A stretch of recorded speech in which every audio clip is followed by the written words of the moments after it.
با سلام و درود. نمونه از جوغن‌های مربع رو داریم. اینجا دوستان دقت کنن، یک آبراهای محو داریم، بین این دایره کوچکی هست.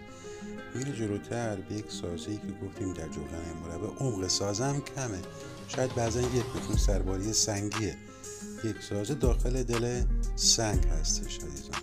خب نمونه بعدی اینجا دقت کنید، ما یک مربع داریم که یک مثلث در باره اومده، در واقع مثل محراب شده ولی یک مربع مثلثه که جهت میده و ما به جلوتر اینجا با هدف میرسیم یا به یک نشانه دیگر، یعنی یک نشانه واسطه.